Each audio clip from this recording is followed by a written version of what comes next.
They keep talking about poor, desperate people. That particular boat yesterday, there was someone on that boat, a woman on that boat I spoke to. She spoke perfect English, albeit in a French accent. I would guess she was a Kurd, I would think. But these were not poor, desperate people. These were people hiding their identity to illegally get into the United Kingdom. It sums up what a complete racket the whole thing is. And here's the big point. Rwanda isn't working at all, and here's why. They've heard it again and again in Dunkirk and Calais. The British government's going to get tough. Pushback. Remember that?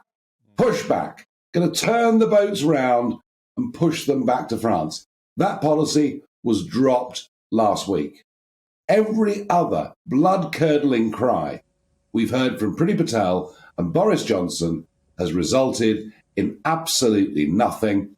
No one there believes Rwanda will happen if, and only if, those planes start taking off from Manston and take hundreds of young men to Rwanda. Then it will be a deterrent. But already we have 6 legal claims against the government using the Human Rights Act.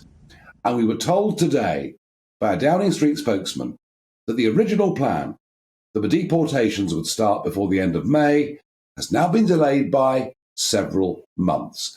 And that takes us into June, July, August. The water gets warmer, the sea gets calmer, and I think the Conservative government are going to be overwhelmed by this crisis. This hasn't gone away. Do you know something? There are 1 million people now on the waiting list for social housing, many of them in red wall seats. This will guarantee a Labour, Lib Dem, SNP coalition at the next election.